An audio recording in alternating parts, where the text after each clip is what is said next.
This is an excerpt from my book, Traveling the Wilderness Road. We will continue our travels on the Wilderness Road from our location on Dr. Thomas Walker Road in Rose Hill, Virginia. Stay on Dr. Thomas Walker Road, US 58 Business, for 2.1 miles through the town of Rose Hill. The Louisville and Nashville Railroad established a stop here in 1890. According to local lore, the town's name came from a nearby hill that was covered with wild roses. Turn right at the Lee Memorial Gardens Cemetery and drive up the hill. This hilltop provides a spectacular view of the white rocks of Cumberland Mountain. These white rock cliffs were among the most commonly mentioned geographic features along the trail. The pioneers regarded them as an indication they were nearing their promised land. Return to Dr. Thomas Walker Road, US 58 Business, and turn right. The brick house on the right was built in 1832 by William Smith Ewing. Travel 1 mile on Dr. Thomas Walker Road, US 58 Business. Pull off the road at the monument on the right. The Daniel Boone Trail marker, which periodically loses its eagle, was placed here by the Virginia Daughters of the American Revolution. Looking north toward Cumberland Mountain, we will see a hill which partially obscures a white barn. This hill is actually an Indian mound. The nearby historical marker reads, "A short distance north is the Ely Mound, the best preserved Indian mound in Virginia. It dates to the late Woodland Mississippian period, AD 1200 to 1650, during which more complex societies and practices evolved, including chiefdoms and religious ceremonies. Often temples, elite residences, and council buildings stood atop substructure or townhouse mounds, such as Ely Mound. Lucian Carr, assistant curator of the Peabody Museum in Boston, led an excavation here in 1877. By proving the connection between this mound and present-day Indians, Carr refuted the then popular lost race hypothesis for mound builders in eastern North America. The Ely Mound is evidence that permanent structures were built here by an Indian group who resided in the area. It is the best preserved mound in Virginia and may be the only temple mound in the state. The Ely Mound is part of a complex from the late Woodland period. Archaeologists suggest the area should be considered a cultural crossroads where multiple groups from the surrounding regions came for the purpose of trade. Other sites within a few miles include the Carter Robinson Mound and the Speaks Mound. There are 4 village sites within a 25-mile area of the county. Continue on Dr. Thomas Walker Road, US 58 Business, for 2.8 miles. We will pass Thomas Walker High School on the left. The school was built in 1940 to combine Rose Hill High School and Ewing High School. It was remodeled and enlarged in 1959 and again in 1971. Its name is in recognition of one of the early explorers of the region that was discussed earlier in this publication. We will pass through the town of Ewing. It was named for Samuel Ewing, the first sheriff of Lee County.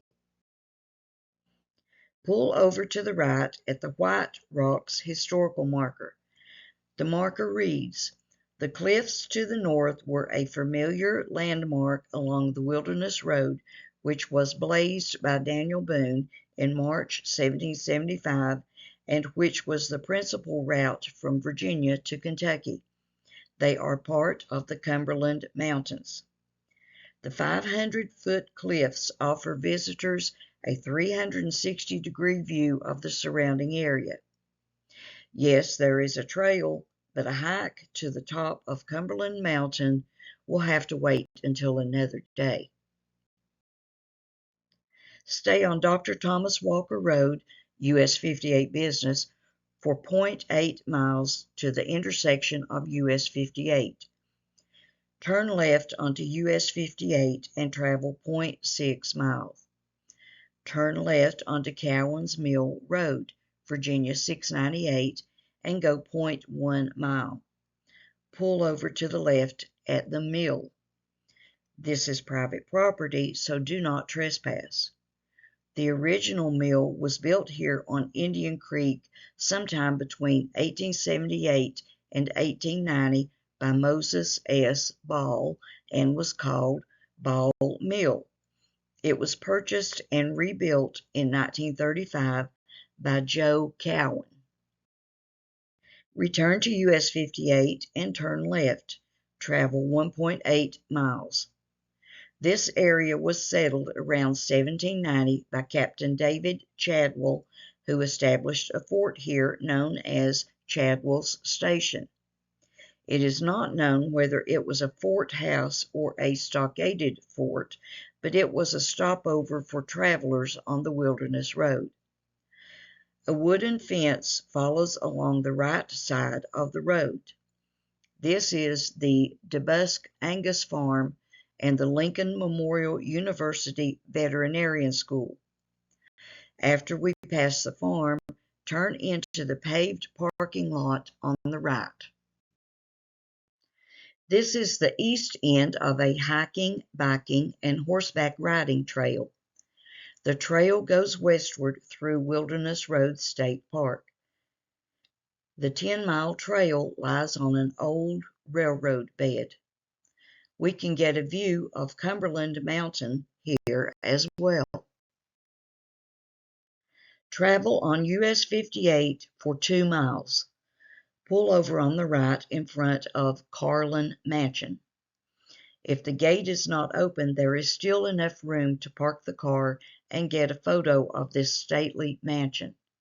It was the home of Robert McPherson Ely and his wife Susan. Construction began in 1877 and was completed in 1878. The estate was originally called Elydale, and a nearby school still bears that name. The bricks were fired on the property. Although now unfurnished, the house may be rented for special events and is part of the Wilderness Road State Park. Continue on US 58 for 0.2 miles, then turn right at Wilderness Road State Park. Pick up pamphlets, books, DVDs, and information at the Visitor Center. There is a 20-minute movie entitled Wilderness Road, Spirit of a Nation that I recommend we watch. It puts into perspective many of things we have learned on our journey. The Visitor Center is open from 8 a.m. to 4:30 p.m. daily, and the park grounds are open from 8 a.m. to dusk year-round. Drive farther into the park to the replica of Martin Station. Park on the left and walk to the fort. The fort is staffed by interpreters in period dress who talk about life during that time. The station was established by Joseph Martin from Albemarle County, Virginia. After serving in the French and Indian War, Martin became overseer for his wealthy relative who had close ties to Dr. Thomas Walker. Dr. Walker organized an expedition and promised Martin 21,000 acres of land if his group was the first to establish a settlement on it. On March 26, 1769, following a difficult journey, and having to literally race with another group who was also attempting to arrive first, Martin and his party entered Powell's Valley.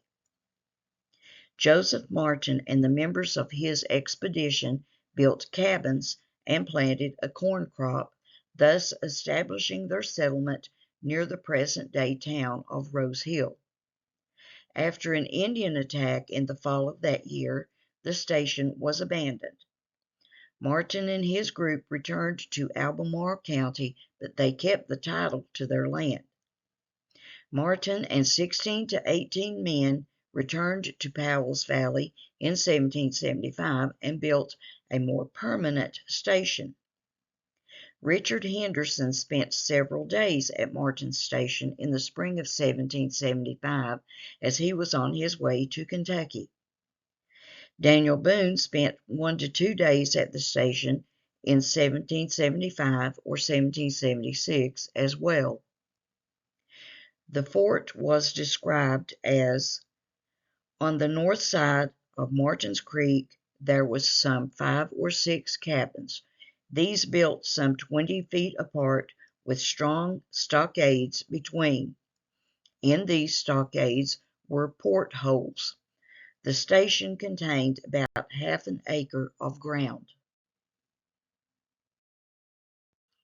In 1776, the Cherokee Nation made a formal alliance with the British to fight the Western settlers.